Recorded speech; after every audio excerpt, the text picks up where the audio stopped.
you're not going to score as many points when he's in the team, unfortunately. And I'm not blaming it all on him because there was lots of other ineffective play. The conditions they didn't help. It was very, very wet. Yeah. But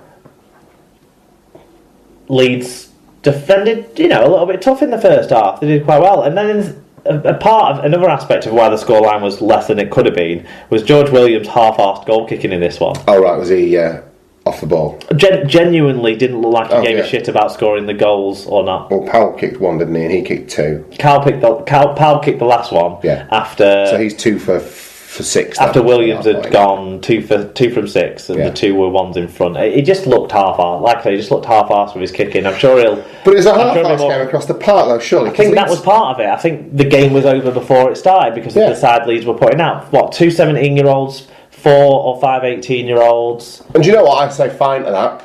I say absolutely fine. You know going into the game that you're not mathematically going to drop below second, and you've got a cup semi-final next weekend. Fucking fair play, McDermott.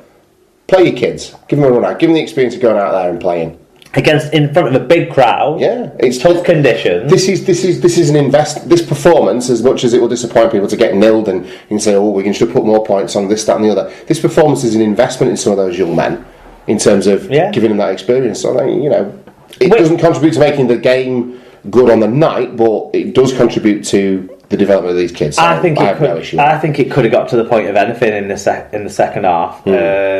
If I'm honest, I think, but Wigan are the reason it didn't become a lot more in the second half than it was, because when they went through for the Gildart's second try, I think it. No, it would have been. Yeah, Gildart's second try. I thought more would have come then, and we went 15 minutes or so without really threatening an attack. Yeah. And at that point, I thought it could become anything, and then Wigan went back to not being very good in attack. But it is weird that Leeds can probably take more positives out of it. I like you don't buy into the criticising of this. Every single player that's playing in Super League at the moment is injured, and in some way or another, in some minor or major way. And I think giving the opportunity, it's player. It's a golden opportunity. It's a golden opportunity. It's a beautiful gift as far as Brian McDermott's concerned. The ability to give some of your boys a week off and put these kids in, because it's essentially a game where nothing will change for you. Well, Hull FC effectively did it in the Super 8s 2 years ago, and no one batted an eyelid because we got to blame injuries. But really, there was players that would have played if there was something to play for. Yeah, I don't blame. I don't. No, I have no issue with this. Some other teams have done it in the past. There was a piece in League Express by Martin Sadler saying how he saw Leeds do the same thing against the Salford side like 40 years ago. Yeah, basically. But it's rugby league. I think you should be able to do that without being criticised. I think you should. It's a squad game, and this squad was announced before anyone would have, rattled up to pound the gate, sort of thing. So. Exactly. So people, you know what you're getting coming in. And I was fairly satisfied with Wigan's win, to be honest, because anything that can kind of kickstart things. I think there was some really nice stuff in between Williams and Gildart in the game. You put Farrell back into that mix, and that becomes a lot more potent. Mm-hmm. So we might actually get some attack going. And Sam Tompkins' solo try, say what you will about him, and a lot of people want to hate him, especially Leeds Rhinos fans. But that was a brilliant piece of play, and he took advantage of the fact that he was against young players and stuff. But he made and scored a try for himself like he used to do, and I think that's really good to see for everyone in Super League, because it's entertaining and it's an entertaining man doing entertaining things. An entertaining man doing entertaining things. What did the stats tell us on this one, Mark? Leeds' 724 metres was the lowest by a side this season, as was their 5.4 metres per carry average gain. There was 88 carries between the two sides, the widest gap in any game this year, and Wigan made that count with 1,525 metres and 8-0 in clean breaks. They had 8 more tackle busts, a huge 21 more successful offloads against what is normally far and away the biggest offloading side in the season. So, Wigan did some good things. There you go. Individually, who stood out for us then? George Williams, 2 tries, 1 try assist, 101 metres. It's going to be a close call between him and Ben Roberts for the dream team, isn't it? For that standoff spot. Oliver Gildart, 2 tries, 1 try assist, 5 tackle busts, 173 metres. 3 clean breaks. Tom Davies with a try and 137 metres.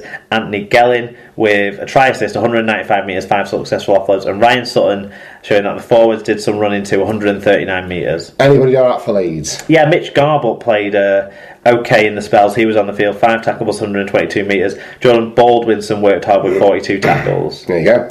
Right, to Saturday then, and it was Catalan Dragons 24, Castleford Tigers 32 in front of 8,657 down in the south of France, refereed by, this says Phil Bentham, but that must be a typo. Surely it's Gareth Hewer. No, Gareth Hewer was did the Halifax against Hull KR game, did he? Or fuming. Or did he do the... He did. Was he in France? Was he in Toulouse? I'm packing up and going home if he gets to do the Toulouse game. That'd be phenomenal. Oh, God. Who was it? No, Tom Grant did that one. Oh, right. So yeah, Gareth Hewer, where are you? Where the flipping heck was Gareth Hewer? That's more puzzling than where I was last week. Gareth Hewer. Liam Moore did the Toulouse game. Yeah. Gareth Hewer did the... Oh, we did the Oldham Rochdale game, which needed a steady head after... well done, won't it? Yeah. They still managed to have a few fights, I think. Probably kept it to about minimum. So, Castle 32, Catalan Dragons 24, Mark. At Peter Osborne Cass said... Hey up, fan of the show, first time I've got in touch there. Well, awesome. Thank you for getting in touch, Peter Osborne. Said, that was the most mental game of rugby league ever. Leroy getting sent off for trying to give someone a happy ending was hilarious. No way that ending was happy. Some of the other decisions were dubious, nonetheless. Great result, and how good is Jai? All the best. Many thanks for getting in touch. Yeah, it wasn't a happy ending, it was a bloody terrifying It was a firm reach around. It was it was vigorous. Fat Boy Rob said, what a win for the glorious Tigers. There's a will, there's a way, and at Cass there's certainly a will. This match had it all. Great tries, great defence, a French video ref, and a tackle that should earn Leroy a lengthy ban. The only thing that can stop Cass now is poor discipline, and we showed plenty of that today. We might play with 10 in the Super 8s to give the rest a chance. #Championes. I think it was Robert Eeks who was the video ref. We'll get to talking points, I guess, after we've done all the reviews, because there's a few, wasn't there? But great tries, definitely worth a mention. Tyler Casfan said, well, that game had a few talking points, not least the tackle by Leroy on Betty Swallocks. We had a team warning, sin binnings, and most calls going against us. The majority quite right, in my opinion, but this Cass team just refused to lie down and yet again found a way to win. A great team effort, topped off with a couple of sweet golden edge tries.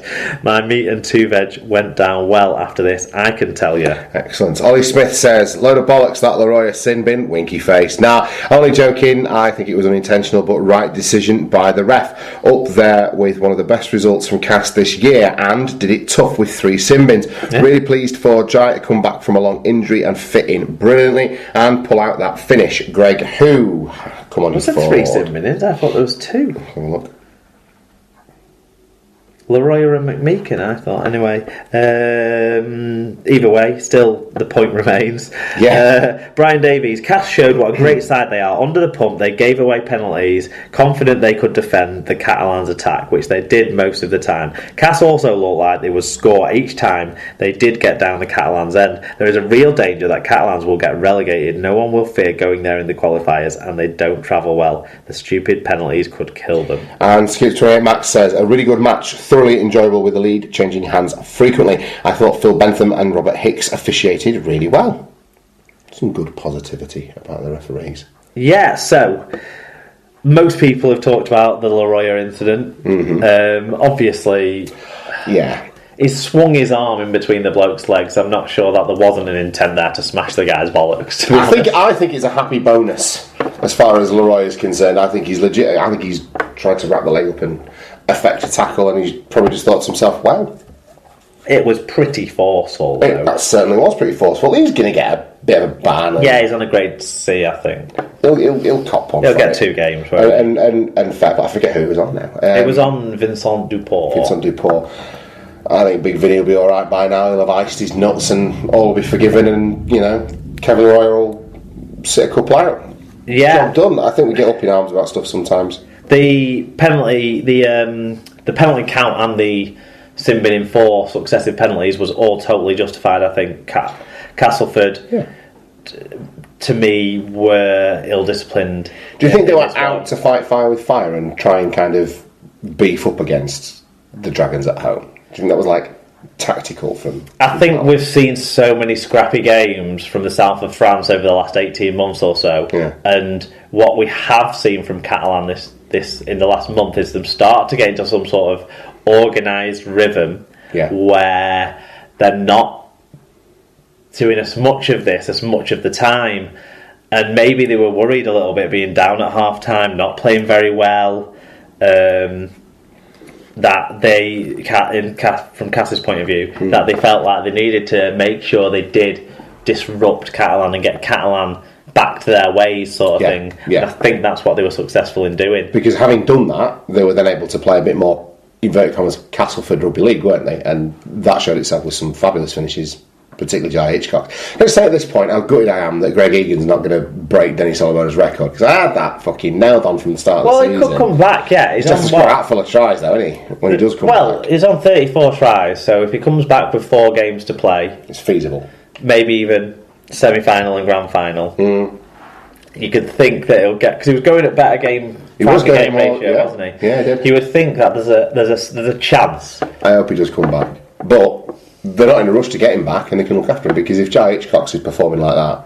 What's remarkable about it is Jai Hitchcock's second try was an absolutely fantastic finish. His first try was a decent finish. His second try, the one that effectively won the game, although the little try from Paul McShane, who him and Luke Gale are starting to get right antagonistic little fuckers, aren't they? Now they're winning a lot. Yeah, but love to hate him. I've had a love-hate relationship with Paul McShane. Not a love-hate relationship. Paul McShane has been that niggly sort of player all his career. Who do you think's got the more questionable hair situation? Gale. I think it's easy to jump straight on that because he's already lost the middle bit. But then how's it? But Paul McShane's showing a lot of baldness patterns there that he needs to. I think he needs to go on a shorter hair drill. The problem is that Luke Gale is so steadfastly sticking to it and is so constantly fixing it. The second he thinks the camera's on him. Whereas Paul McShane, I think, doesn't give a shit. He's far too busy playing rugby league. And he's having a great season. He's having the best season ever, isn't he? Anyway, back to the amazing tries. Sorry to segue into other stuff. That was an unbelievable finish. I think it was one notch, like 0.1% behind the Percival one from a few weeks ago, and 0.2% behind the Liam Marshall one from Good Friday. But still, that was great. But what it meant was it overshadowed things like the Zach Hardacre try, where he basically set off from the bottom of the went for a run down the middle of the field and just beat everyone. And it also overshadowed the Greg Minikin, really clever, brilliant little kick and collect try of his own. This was that theme that we've talked about. Greg McNally, Sam Tompkins. It's like Argos this week, rugby league, isn't it? And Greg Minikin, and that was a really good try. And you just thought, well, they've scored some great tries, and then that finish comes in, overshadows a lot of them. And fair play to Jai Hitchcock, because he's had his injury trouble, hasn't he? So I actually thought we were seeing a bit of Catalan being more like the Catalan we were used to see as well, with a bit more offload and support. I mean, the interplay between Gigo and Inu for the first try, was it the first or second try there, was good. The Albert try came off, this kind of stuff we used to see happening a lot with Escray in support more likely. But, and it looked good for Catalan, didn't it? I actually didn't think they would fall away like they did, but once they couldn't take enough advantage of the sin-bin period, and basically they only got the penalty try in that period and at that point Cass had gone down to 11 men for a couple of minutes, and maybe that's the last talking point, isn't it? The penalty try. I thought that it had been put in the rules ever since the Billy Slater kicking out of the hands in the World Cup final, was it in 2008? After that incident, I think it got put in the rules that you couldn't go in with the feet to prevent a try being scored, like in terms of kicking it out of the person's hand. I thought that was outlawed. Yeah.